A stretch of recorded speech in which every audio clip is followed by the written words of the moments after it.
Hola a todos. Hoy me acompaña de nuevo Glenn Deason, mi colega y amigo en Noruega. Estoy seguro de que todos lo conocéis. También dirige un magnífico canal de YouTube y es profesor en la Universidad del Sureste de Noruega. Glenn, bienvenido de nuevo. Glenn, welcome back. Oh, thank you. Laban, stest flow.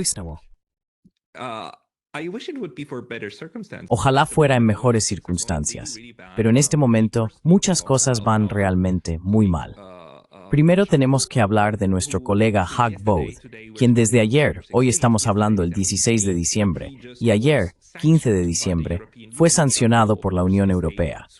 Hag Bode, por supuesto, es un coronel suizo, un antiguo coronel suizo ahora retirado, que vive en un país europeo. Ha estado en tu podcast, ha estado en el mío, y ofrece análisis brillantes, especialmente sobre Ucrania y Rusia. Ha escrito libros sobre Ucrania, Rusia y los orígenes de la guerra en Ucrania. Y ahora, la Unión Europea lo acusa de difundir propaganda rusa y lo ha incluido en la lista de sanciones. ¿Podías creerlo cuando lo oíste? Could you believe it when you heard that? Well, it did take me by surprise. Bueno, me sorprendió, sobre todo porque fueron a por alguien de su talla, lo cual fue interesante. Pero es la dirección en la que la UE ha estado avanzando. También has hablado sobre la decisión de sancionar a ciudadanos alemanes que han estado informando desde el extranjero, personas que no pueden volver a casa, que tienen sus cuentas bancarias congeladas. Así que no es el final de la historia. Cada vez que ves que ocurren estas cosas horribles ahora, tienes que verlas en el contexto de hacia dónde nos dirigimos. Pero supongo que lo que hace que esto sea especialmente preocupante no es solo que sea un coronel de la inteligencia suiza. Lo principal, el tema principal del que siempre hablo con él, es su preocupación por cómo la UE está adoptando políticas que socavan sus propios intereses económicos y de seguridad. Y parte de la razón es que la UE se ha encerrado en sus propias narrativas. No acepta otras alternativas.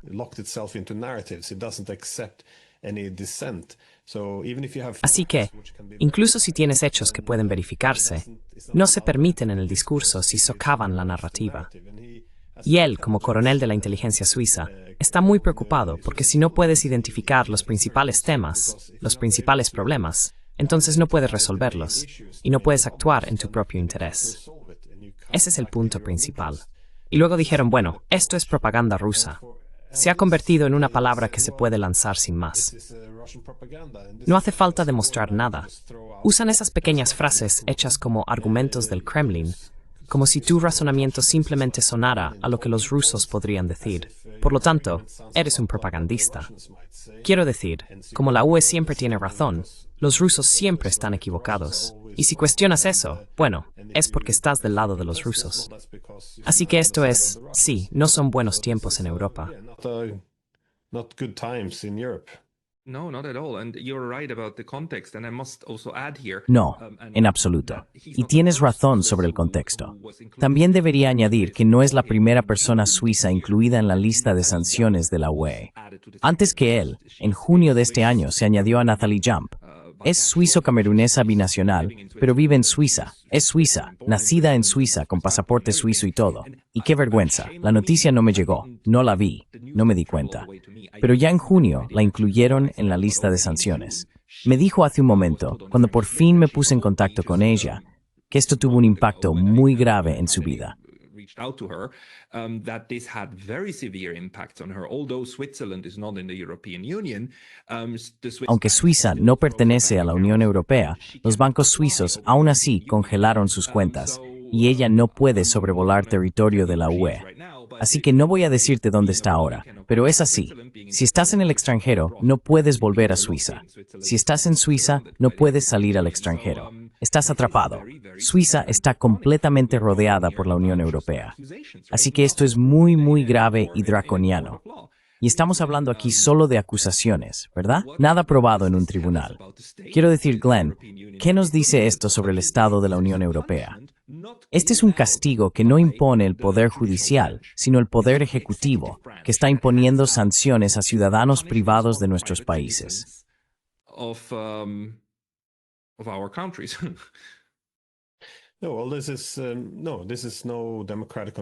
No, esto no es un control democrático. No hay ningún tipo de supervisión. Esto es, como has dicho, el Consejo Europeo no elegido simplemente imponiendo estas decisiones. Y por supuesto, si vas al propio sitio web de la UE, puedes ver cómo lo presentan. El nombre del documento es, sí, una decisión relativa a medidas restrictivas en vista de las actividades desestabilizadoras de Rusia. Así que se argumenta que Rusia está desestabilizando Europa, lo que significa, bueno, ¿cómo se llevaría eso a la práctica?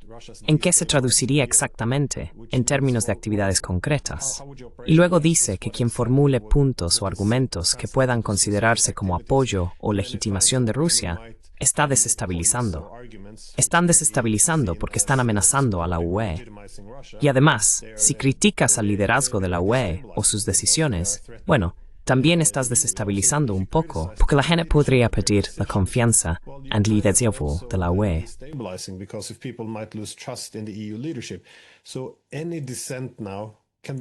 Así que, cualquier disidencia ahora puede considerarse desestabilizadora, porque la estabilidad, según su punto de vista, significa que todos estamos de acuerdo en que nuestro conflicto con los rusos es una historia en blanco y negro, una lucha del bien contra el mal, de las fuerzas de la luz contra la oscuridad.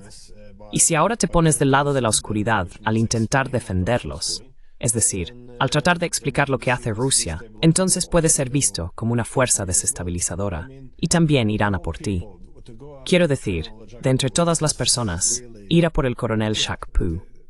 Esto realmente no puede explicarse de una manera sensata. Tienen que hablar en clichés y eslóganes, con esas ideas vagas sobre desestabilizar Europa solo por cuestionar su liderazgo. Quiero decir, aquí es donde estamos ahora.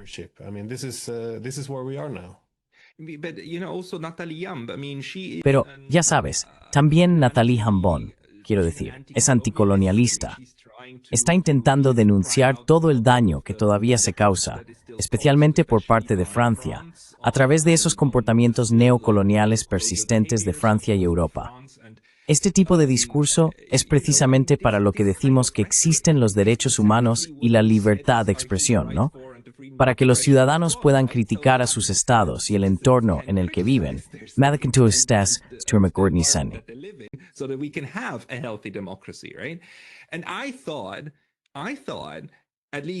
Y pensé, al menos ya sabes, que incluso si la Unión Europea es imperfecta, y nuestras democracias occidentales son imperfectas, al menos la separación de poderes funcionaba. Pero de nuevo, esto es un castigo del poder ejecutivo a personas que no han sido declaradas culpables por ningún tribunal. ¿Cómo es posible que el ejecutivo, ahora mismo en la UE, sea capaz de acumular todos estos poderes? Y quizá también podamos situar esto en el contexto de los activos rusos congelados. Ya sabes, están yendo por ese camino, saltándose tantos pasos. Iba a comparar esto con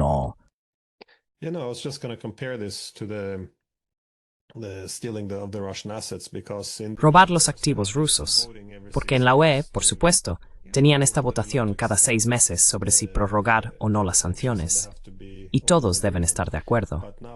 Pero ahora, claro, al ver que están perdiendo el argumento y que la guerra podría llegar a su fin, hay presión, ya que algunos Estados miembros no necesariamente quieren votar a favor de renovar las sanciones. Y muchos Estados miembros también están algo asustados de que la UE vaya ahora, en esencia, a romper todas las reglas, básicamente reapropiándose de los activos rusos, algo que nunca se ha hecho antes. Así que es bastante extremo. Entonces, ¿qué hace la UE?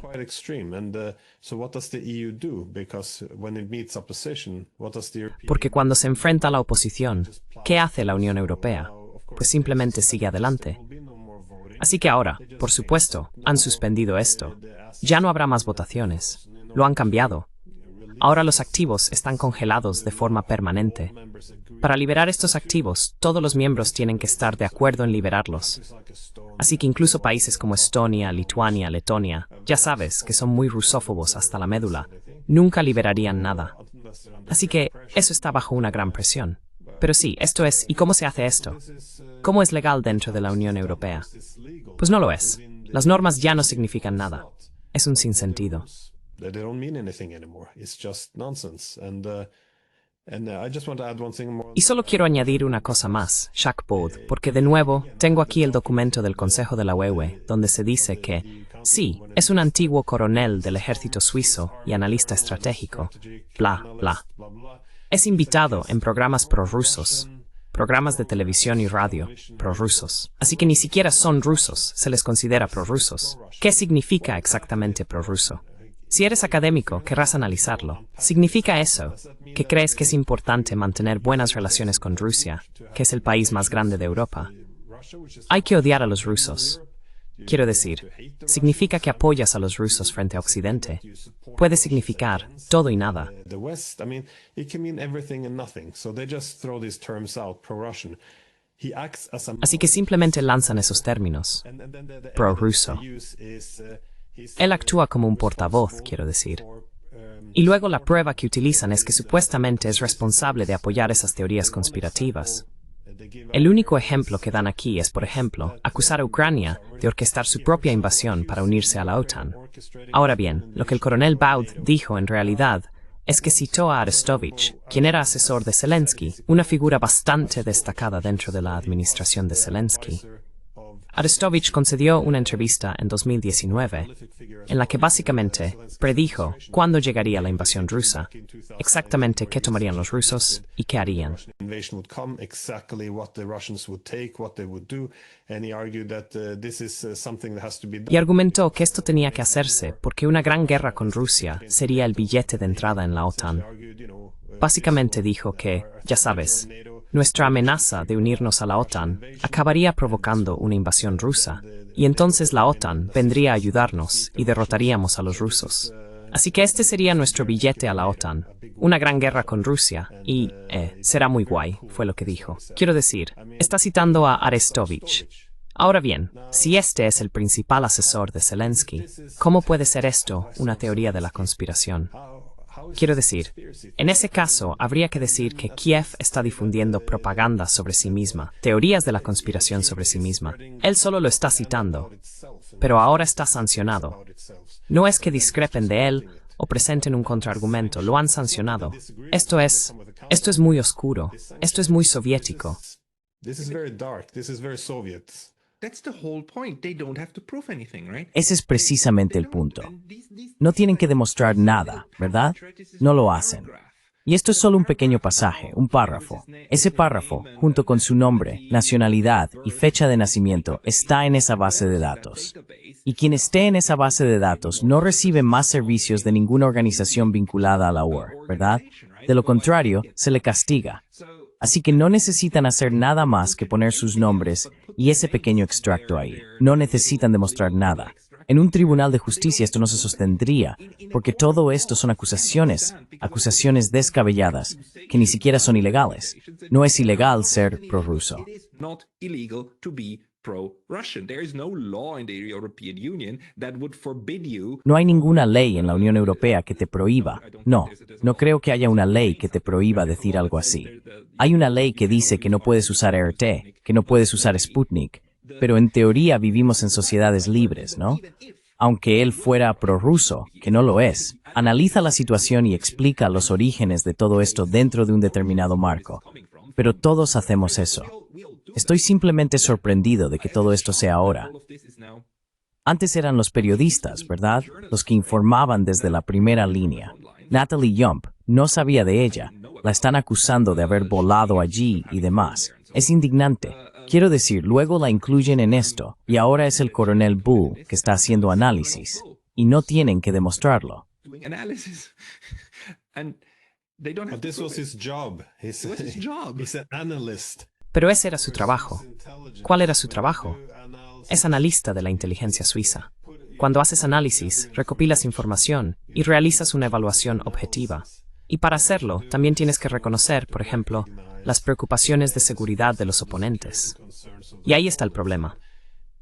Ya sabemos desde el comienzo de esta guerra que la UE está muy obsesionada con las narrativas, que necesita alimentar ciertas narrativas. Por ejemplo, tú y yo hemos hablado antes de esa necesidad de impulsar la idea de que fue una invasión no provocada. Esto es crucial, porque una vez que aceptas que no fue provocada, que se trata simplemente de oportunismo, entonces no puedes hacer ningún compromiso, porque eso sería apaciguamiento. Because then it's appeasement. You're just rewarding expansionism. Solo estás recompensando el expansionismo, y por eso debe ser derrotado con fuerza militar. Como dijo el antiguo jefe de política exterior de la UE, esto se resolverá en el campo de batalla. Por supuesto, eso fue cuando la UE era más optimista respecto a derrotar a Rusia, pero esto estaba en el núcleo del relato. Y es muy fácil de refutar, porque hay 30 años de altos funcionarios de todo Occidente hablando de cómo la expansión de la OTAN era considerada una amenaza existencial por Rusia. Todos reconocían que Ucrania era la más clara de todas las líneas rojas. Pero, por supuesto, no se puede socavar el relato. Así que ahora, cualquiera que mencione hechos que lo cuestionen es visto como desestabilizador.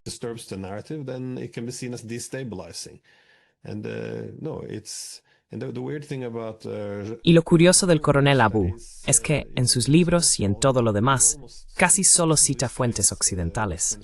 La razón por la que la UE tuvo que acusarlo de aparecer en programas de televisión prorrusos es porque en realidad no participa en programas rusos. No quiere que sus argumentos sean utilizados por la propaganda rusa. Así que este tipo tiene todo el análisis objetivo. Fundamenta todo utilizando fuentes occidentales. Evita aparecer demasiado en medios extranjeros para que su análisis no sea usado con fines propagandísticos. Lo hace todo bien, y aún así está sancionado. Quiero decir, si pueden ir a por él, ahora pueden ir a por cualquiera. Y esto es... sí.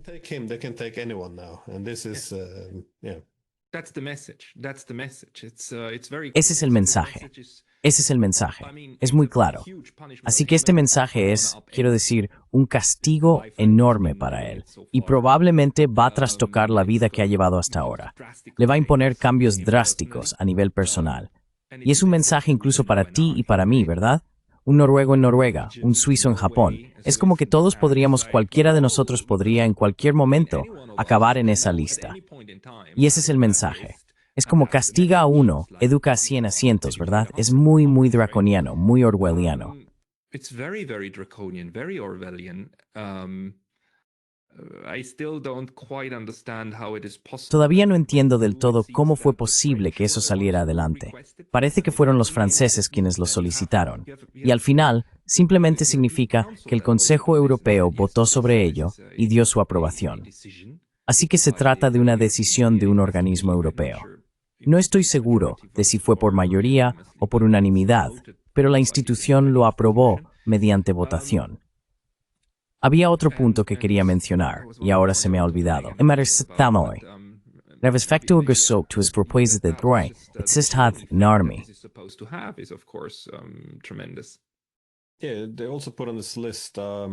Sí, también incluyeron en esta lista a otra colega, una periodista ucraniana, Diana Panchenko. He estado en su programa un par de veces. Bueno, solía estar en YouTube. Tenía más de 2 millones de seguidores, pero la expulsaron de YouTube y ahora está en la lista de sanciones de la UE. La definen como nacida en Ucrania, no ucraniana, sino periodista y propagandista nacida en Ucrania. Así la describen, Diana Panchenko, una periodista y propagandista nacida en Ucrania, que produce y difunde narrativas antiucranianas y prorrusas. Ahora bien, ¿qué es lo que las hace antiucranianas? Pues, gran parte de lo que informa trata sobre esta movilización brutal de hombres ucranianos que están siendo sacados de sus apartamentos y de las calles para luchar en una guerra que ya ni siquiera se puede ganar.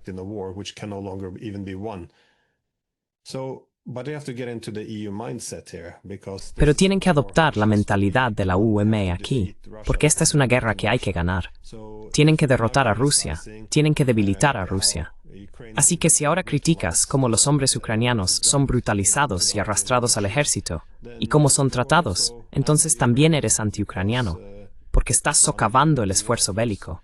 Cualquier cosa que no apoye la guerra es antiucraniana. Y sí, es que no hay, ¿sabes? Antes habrías debatido con ella, como, vale, ¿cuál es tu argumento? Porque todos decían, oh, ella les acusó de tener elementos nazis en el liderazgo en Kiev. Bueno, hay elementos nazis. Todos los medios occidentales lo reconocieron antes de que los rusos invadieran. all Western media recognized this before the Russians invaded. After the Maidan. Después del golpe del Maidán en 2014, la BBC tenía documentales y artículos sobre lo fuerte que era la presencia de esos elementos nazis y los puestos de liderazgo en los que muchos de ellos acabaron. Pero ahora, por supuesto, eso se llama propaganda prorrusa. ¿Por qué? Bueno, porque respalda la narrativa rusa, cuestiona la legitimidad del liderazgo en Ucrania y podría legitimar las acciones militares rusas, lo que significa que es propaganda rusa. Así que no se trata de si es verdad o no, se trata de si respalda nuestra narrativa, nos legitima a nosotros o legitima a los rusos. Pues eso es. Esto es lo que significa propaganda ahora. Esto es lo que significa desestabilización. Y este es el razonamiento para sancionar realmente a personas ahora. Sí, a individuos. Yes, it is. Individuals. Está bien.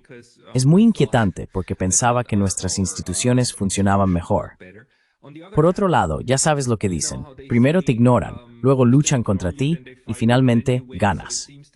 Así que parece que ahora estamos en la segunda fase, ¿verdad? En la que las personas que tienen argumentos reales, que pueden conectar las ideas y que son capaces de desafiar la narrativa, ya no están siendo ignoradas. Se las combate activamente con argumentos muy contundentes. Y, sabes, me he dado cuenta de esto varias veces con algunos burócratas. Los realmente malévolos, cuando no están de acuerdo contigo, no intentan simplemente darte un tirón de orejas. What they do is they don't try to slap you on the fingers. They try to knock you dead. Intentan acabar contigo. Hay algo psicológico en esta gente. Intentan sofocar la disidencia tanto como pueden y siempre usan el arma más grande posible, no la más pequeña. No es una escalada, simplemente actúan con mucha dureza. Pero no es también una reacción al hecho de que esta guerra está perdida y de que ya sabes, la magnitud de la derrota de la UE y la OTAN se está volviendo tan abrumadora que ya no pueden controlar la narrativa. Si ganas una guerra, escribes los libros de historia, ¿verdad? Y ellos no pueden hacerlo. Ahora están luchando contra la pérdida del espacio discursivo.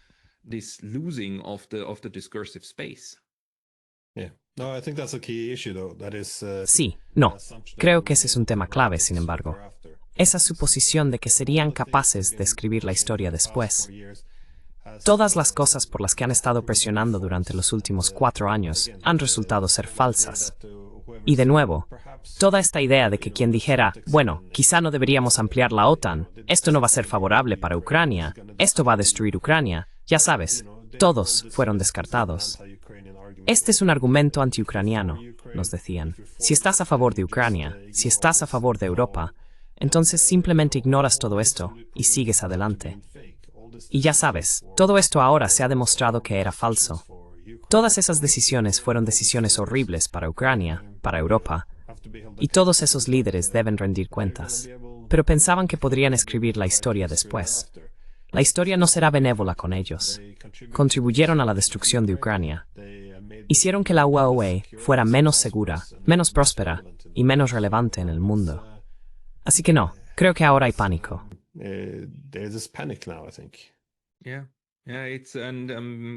Sí, y antes de que empezáramos a hablar, dijiste que el pánico probablemente también tiene algo que ver con la nueva estrategia de seguridad nacional que Estados Unidos acaba de publicar. Y ahora tenemos al señor Merz, que aparentemente dijo ayer con bastante franqueza que Europa y Estados Unidos ya no están unidos. Los europeos están de nuevo en estado de shock, viendo cómo su mundo entero se desmorona a su alrededor, incluido el conflicto entre Estados Unidos y la UICINIR, la alianza transatlántica entre Estados y Europa, ¿verdad? Aunque tenemos que hablar del argumento de Brian Berletic, quizá lo hagamos más tarde. Centrémonos en el shock en el que parecen estar los europeos, al menos por el momento.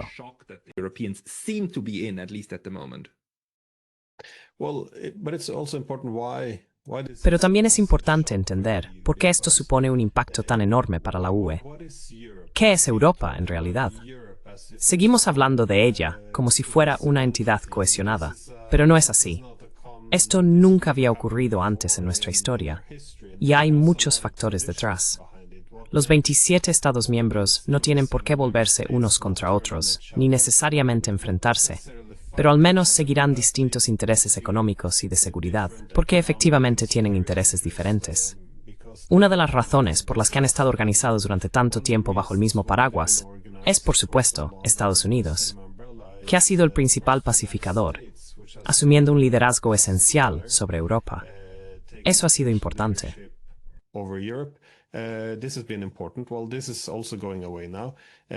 Bueno, esto también está desapareciendo ahora.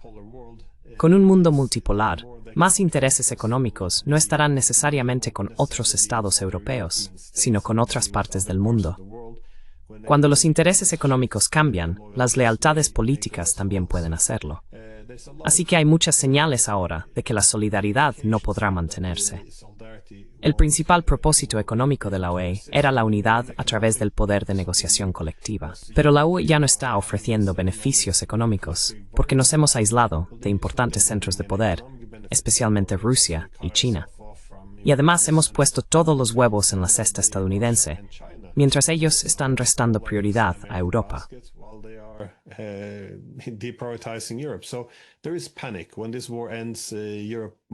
Así que hay pánico.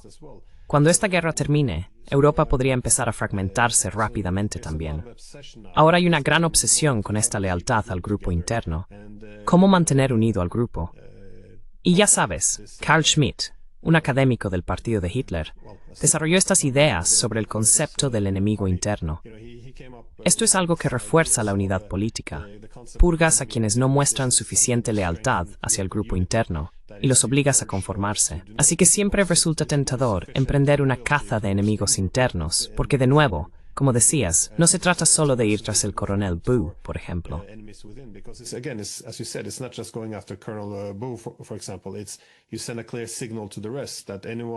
Envías una señal clara a todo el mundo de que cualquiera que cuestione a las autoridades podría ser visto no solo como un enemigo de las autoridades, sino como un enemigo del grupo, un traidor. Y por eso creo que después de todos estos años ya no se trata solo de la guerra de Ucrania. Llevamos haciendo esto durante la última década. ¿Recuerdas la farsa del Russiagate? Todo el mundo tenía que suscribirse a todas esas ideas ridículas de que Trump podría ser un agente de los rusos. Todo eso. Seguíamos buscando traidores dentro de nuestras propias filas, el enemigo interno.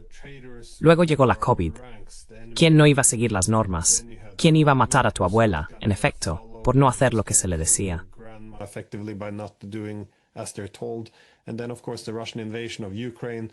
Y luego, por supuesto, la invasión rusa de Ucrania. Así que existe este proceso continuo, interminable, la búsqueda de enemigos internos. Y ahora, por supuesto, a medida que Europa corre el riesgo de fragmentarse, esto va a intensificarse enormemente. Cualquiera que no se conforme podría ser visto como un enemigo interno, lo que significa que tus lealtades están con el bando contrario, con el enemigo. Por eso nos llaman prorrusos, porque no los odias lo suficiente, no los condenas, no sigues la narrativa. Porque si realmente fueras pro nosotros, repetirías los argumentos que te han dado.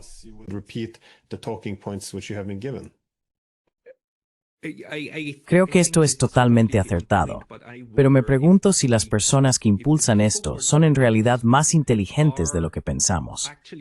Quiero decir, a estas alturas ya es un tópico llamar a von der Leyen y compañía simplones. Pero ya sabes, por un lado, sí, todo gira en torno al enemigo, crear ese enemigo artificial en el este y proyectarse sobre él, incluyendo las peores partes de uno mismo, como cuando los alemanes proyectan su propio pasado nazi sobre la gente del este, en Asia Occidental, ¿verdad? Sobre los palestinos. Y luego básicamente dicen, no, estamos contigo para defenderte de los nazis modernos, proyectándose de nuevo. Pero por otro lado, hemos visto cómo la Unión Europea, como institución, ha sabido aprovechar esta crisis para acaparar poder. Los derechos de sobrevuelo, por ejemplo, que ni siquiera son una competencia de la UE. Quiero decir, la Unión no René. El sector Yen lo anunció. Y ahora es básicamente un hecho. Los activos congelados y en The Duran, Alexander Mercoris y Alex Christoforou siguen diciendo que esto conducirá necesariamente a la imposición de impuestos. Veremos una fiscalidad de la UE directamente desde el centro, lo que significa un ministro de finanzas o algo parecido, básicamente los Estados Unidos de Europa por la puerta trasera antidemocrática, de modo que ya no se necesita consenso. Así que, por un lado, sí, vemos la fractura. Por otro lado, vemos cómo el centro está logrando utilizar esto para unificar y acaparar poder. Y por alguna razón que no entiendo, los Estados miembros o las personas que se oponen, incluidos Orbán y otros, no son capaces de detenerlo. Quiero decir, Orbán está claramente en contra de esto, y Hungría es un Estado miembro. Y no pueden detener. Por alguna razón burocrática, son incapaces de ponerle freno.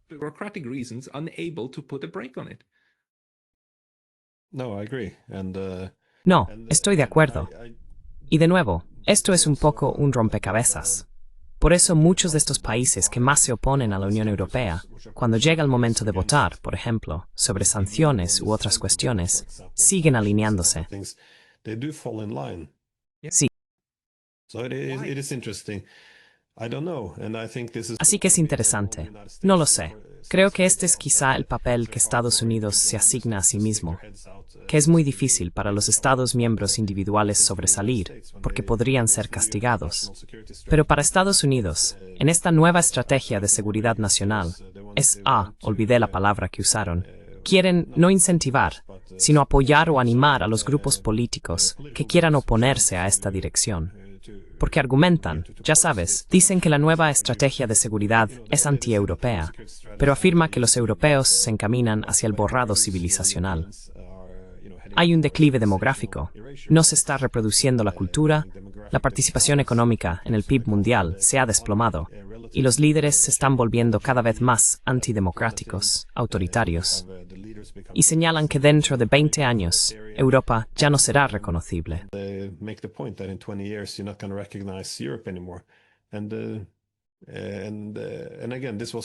Y de nuevo, esto fue algo así como, bueno, si recuerdas el discurso de J.D. Vance en la Conferencia de Seguridad de Múnich, este fue el inicio. Pero para muchos líderes europeos, fue tan ofensivo. ¿Cómo se atreven? Porque él vino y dijo, vuestros principales enemigos no son externos, no son una amenaza china o rusa. El enemigo está aquí. Es este autoritarismo que se va infiltrando. Pero esta estrategia de seguridad en realidad incorporó esos sentimientos en la propia estrategia. Y bueno, de nuevo, puedo entender por qué se sintieron ofendidos.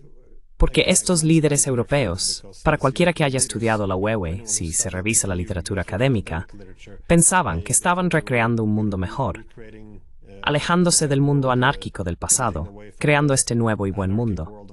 Por eso la UE siempre se conceptualiza de esa manera. Estados Unidos, Europa. Y es phrase juntos. Europa como poder normativo, Europa como poder civil. Quiero decir, este es el tipo de cosas que uno tenía que estudiar y enseñar en la universidad. Ese era el papel. Básicamente habían roto con la política del pasado y ahora iban a recrear el mundo a su propia imagen. Tenían una visión muy halagadora de sí mismos y del papel de Europa en el mundo, como una potencia clave, una fuerza para el bien. Así que, por supuesto, no es agradable ver lo que ha ocurrido con eso. Pero no sé, me gusta mucho John Hus. Es un académico que escribió en 1950 sobre el fundamentalismo ideológico y sobre cómo, a menudo, el gran idealismo tiene consecuencias profundas.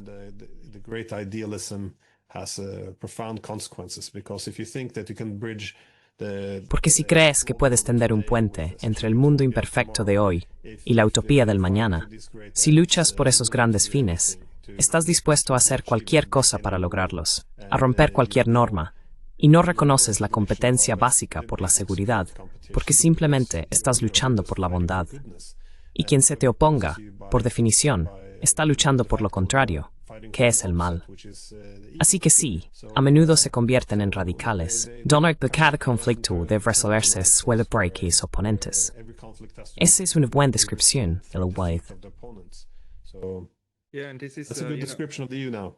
It is a good description of the EU. It's a point that a guest on my show. Es una buena descripción de la UE.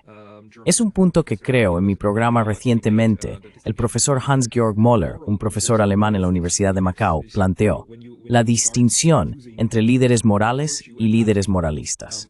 Ya sabes, cuando empiezas a usar la virtud y el valor, y a predicar diciendo algo como todo el mundo, todo tiene que ser así, ¿verdad?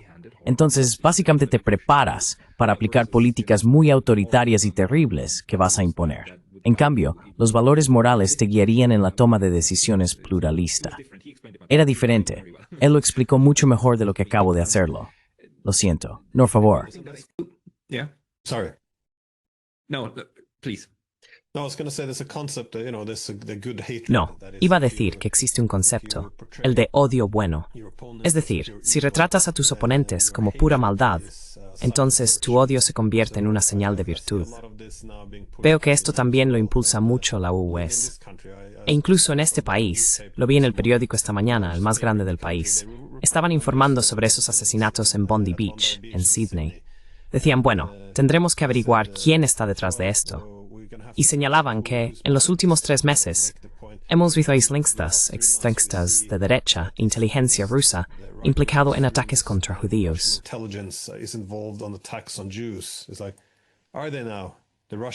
Es como, ahora sí, la inteligencia rusa anda matando judíos. Quiero decir, todo lo que hacen esto es la adoctrinación. Solo asegúrate de repetir lo mismo una y otra vez, que tu oponente es pura maldad, y por tanto tu odio hacia él es bueno. Quiero decir, no hay necesidad de justificar nada de esto, porque nadie va a oponerse. ¿Quién va a decir, bueno, eso no tiene sentido? ¿Por qué las agencias de inteligencia rusas irían por ahí matando judíos? ¿Cómo se entiende esto? Pues ahora estás defendiendo a Rusia. Eres prorruso, ¿no? Así que ya sabes, bienvenido a la lista de sanciones.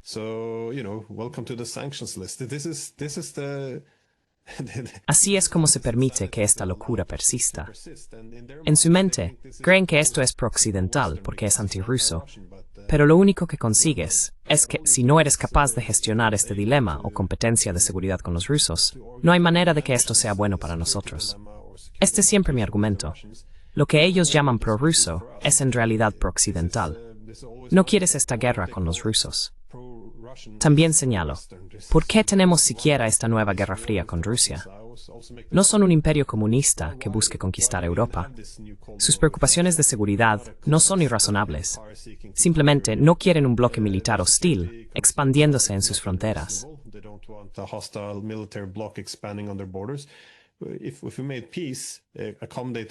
Si hiciéramos la paz y atendiéramos sus preocupaciones de seguridad, podríamos tener una mayor prosperidad económica. Podríamos tener una mejor seguridad. No tendríamos esta polarización política. Tal vez podríamos preservar la libertad de prensa y la libertad de expresión, y evitar todo este autoritarismo aplastante. Así que no se trata de ser prorrusos, se trata de hacer lo que nos conviene. Y eso, ya sabes, volviendo al coronel Wu, ahí es donde entra él, esa es su perspectiva. Pero perdón, me desvié del tema. Es solo que, cuando ya no se pueden tener discusiones razonables, no hay posibilidad de corregir el rumbo, y entonces estos locos seguirán pisando el acelerador a fondo. Perdón.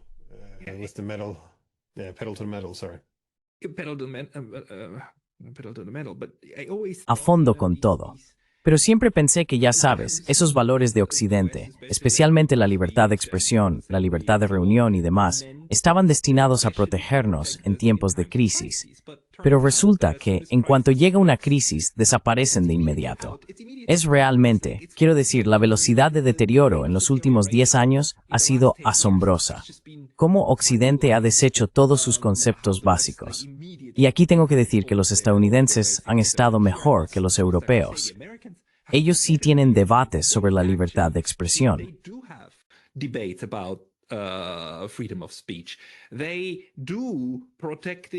Lo protegen, no completamente, pero se puede ver cómo la discusión pasó de los demócratas a los republicanos. Y sí hay hipocresía en ambos bandos, pero no lo erradicaron. Que yo sepa, Estados Unidos no ha puesto a nadie. Ha incluido Estados Unidos a personas en su lista de sanciones del mismo modo que lo hace ahora la UE, incluso a sus propios ciudadanos, por el tema de Rusia. No estoy seguro. No recuerdo ningún caso. Así que, en cierto sentido, la UL se está deteriorando incluso más rápido que aquello que hemos estado criticando durante tanto tiempo. También hay procesos dentro de Estados Unidos que van en contra de su propia constitución. Yeah, well, Sí. Bueno, siempre hago este comentario cuando hablo también con académicos estadounidenses, que al menos en Estados Unidos tienen una fuerte tradición de libertad de expresión, que todavía se sigue protegiendo. Ya sabes, todos esos valores democráticos de libertad de expresión, siempre decimos que son valores occidentales, pero para muchos países de Europa, en realidad no lo son tanto. No tenemos las mismas experiencias, así que siempre insisto en esto. Si ellos no pueden seguir manteniéndola, entonces no hay esperanza para los europeos. Y creo que eso ahora es bastante evidente. Digamos que mañana han publicado esta lista de sanciones, con bastantes nombres en ella.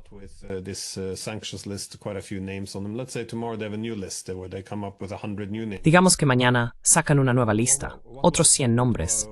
¿Qué lo detendría? ¿Quién se opondría? ¿Qué tipo de debate siquiera empezaría? Nada. Ya no hay restricciones ni límites. La UE se basa en un conjunto de leyes y acuerdos, pero ahora los dirigentes simplemente lo tiran todo por la borda y dicen, bueno, vamos a anularlo. Tenemos leyes de emergencia y toda esa tontería. Así que no creo que sepan, o quizás sí lo sepan, cuánto están destruyendo en realidad. No vas a poder recuperar esto. La confianza, el Estado de Derecho, la libertad de expresión, todas las cosas que están arrasando ahora mismo.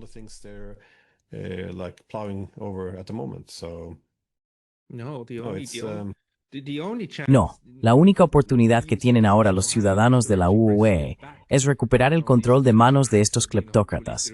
Ojalá, a través de las elecciones, expulsándolos del poder. Pero vemos en Rumanía cómo se manipulan las elecciones. Lo estamos viendo en todas partes. Ahora vemos cómo la UE está fuertemente implicada en apuntalar a los oponentes políticos de Viktor Orbán, ¿verdad? Así que creo que aún no está todo decidido. Sigo pensando que el instrumento de las elecciones todavía puede tener poder, como en Francia y Alemania, para cambiar el rumbo. Pero también estamos viendo cómo algunas fuerzas trabajan para prohibir a la AfD y otras cosas. Le Pen ya ha sido vetada para volver a presentarse como candidata a la presidencia en Francia, ¿verdad? Quiero decir, están intentando resolver esto internamente.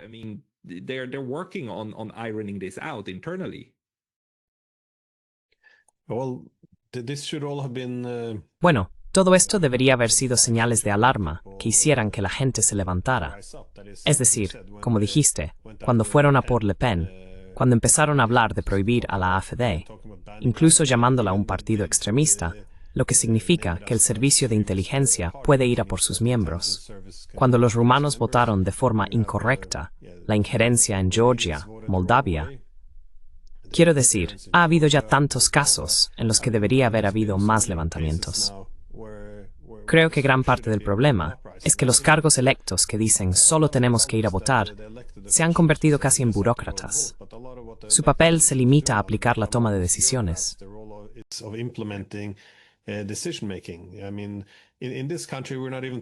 Quiero decir, en este país ni siquiera formamos parte de la Unión Europea, al igual que Suiza, pero luego lees en el periódico, de acuerdo, ahora han implementado 150 directivas de la UE. Así que ese es el trabajo de los funcionarios elegidos democráticamente, aplicar directivas de una unión política de la que ni siquiera somos miembros. No hay debate político al respecto, ni discusión, nada. Y en ese punto tienes que preguntarte, por supuesto, no es una dictadura. ¿Pero dónde entra exactamente la democracia? ¿Cómo se puede oponer uno a todo esto? Si algo se decide en Bruselas y los líderes políticos, sin importar a quién hayas votado, simplemente aplican esas directivas porque dicen que es por tratado o por otra razón, entonces, bueno, ¿qué puedes hacer realmente?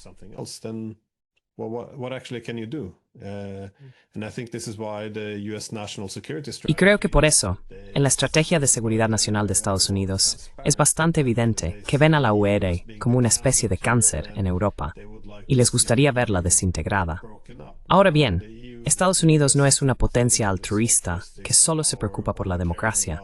Por supuesto, tiene sus propios intereses. Si se desmantela la UE, ya no existiría ese poder de negociación colectiva. Pero también creo que a Estados Unidos le gustaría ver a Europa como un socio, porque si tiene un socio fuerte, eso refuerza su posición en el mundo. Sin embargo, ahora ven a los europeos debilitándose, convirtiéndose cada vez más en una carga.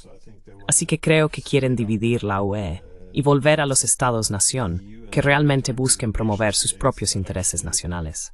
Seek to enhance their own national interests.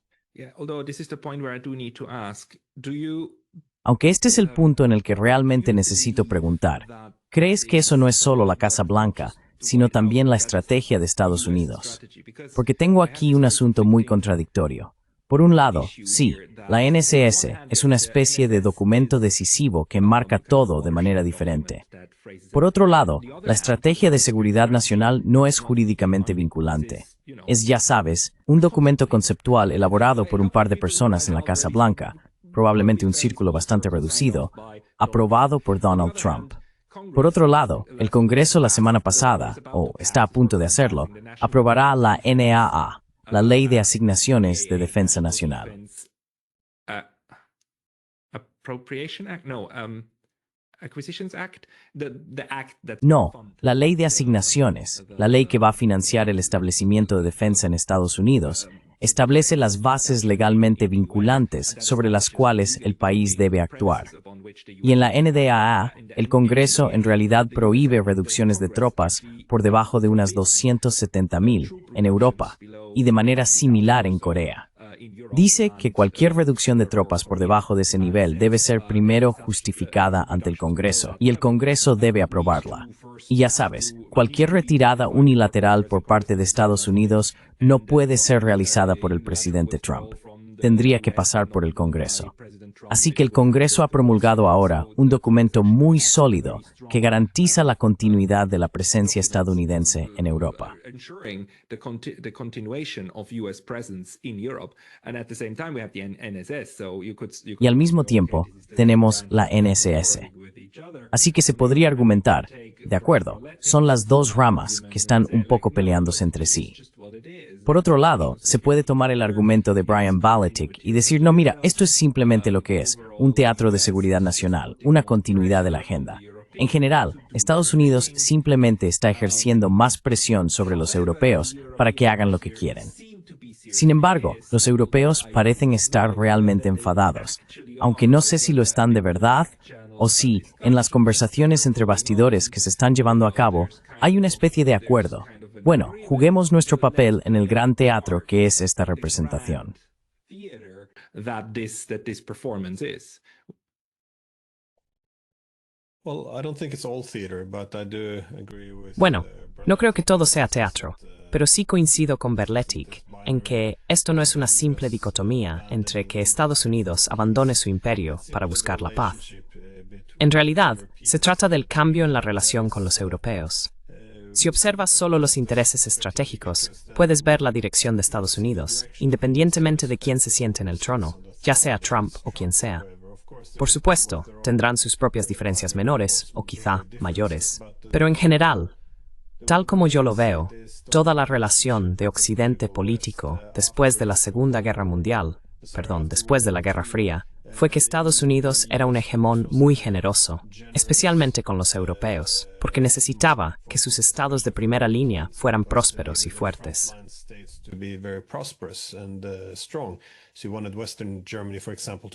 Ella quería que Alemania Occidental, por ejemplo, fuera más fuerte que Alemania Oriental.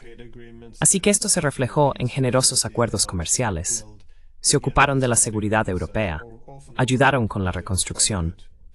De nuevo, estos acuerdos comerciales suelen pasarse por alto, pero también fueron bastante beneficiosos para los europeos.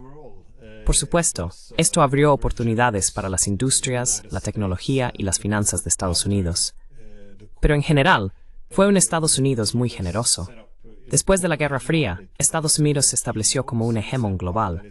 Quería los nodos clave de su imperio, países que tuvieran socios regionales. Así que, si tienes a Japón en el este, a Alemania y al Reino Unido en el oeste, y sí, si lees el libro de Katzenstein, él tiene una forma muy buena de representar eso.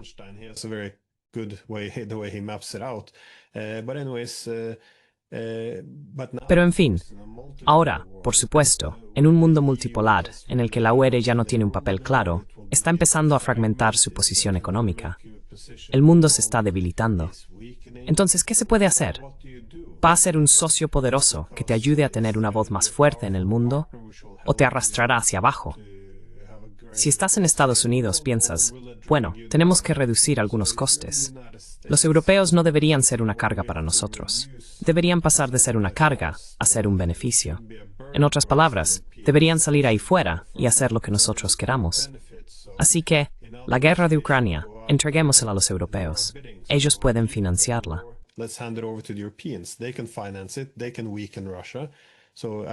Pueden debilitar a Rusia, así que no lo veo como una política prorrusa. Simplemente, bueno, ya sabes, ¿cómo debería ser la relación económica? Tienen la opción, pueden convertir a la UE en un bloque geoeconómico exclusivo para la propia CIE, que en cierto modo ya lo es decir, no comerciar con chinos, rusos, iraníes, reducir los lazos con la India, básicamente con cualquiera que rivalice con Estados Unidos. Este sería nuestro ámbito exclusivo. Los europeos están aceptando esto. Algunos sostienen que quizá deberíamos depurarlo un poco, es decir, que todas esas industrias que tienen en Alemania, por ejemplo, deberían trasladarse a Estados Unidos.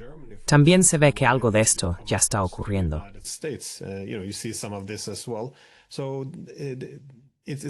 Así que simplemente está cambiando la relación. Los europeos ya no son su socio principal, ni para equilibrar a la Unión Soviética, ni para sostener una hegemonía colectiva en la era posterior a la Guerra Fría. Están en un mundo multipolar, con una Europa debilitada. El papel principal de los estadounidenses es dejar de gastar tanto en los europeos y empezar a sacar algo de ellos. Y ese es el proceso en el que estamos. Creo que Trump es solo una figura de transición. Es decir, si los demócratas llegan al poder, suavizarán esto, pero la dirección general, hacia ahí vamos.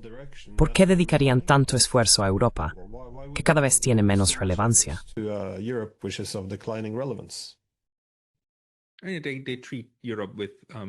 Tratan a Europa con un desprecio asombroso. Oh, sí, no. Y hasta la semana pasada, esto se ha ido manifestando con mucha claridad. Bueno, de acuerdo, esta discusión continuará. Glenn, las personas que quieran seguirte deberían ir a tu canal de YouTube bajo tu nombre, Glenn Deason. Deberían seguirte en Substack, como hago yo. Deberían seguirte en Twitter, como hago yo. Estás haciendo un trabajo absolutamente excepcional ahí fuera. ¿Hay algún lugar que haya olvidado mencionar donde la gente debería ir?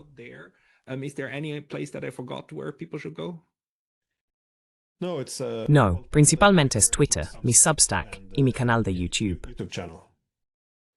Todos, echad un vistazo a Glenn Deason. Glenn, muchas gracias por tu tiempo hoy. Gracias, Pascal.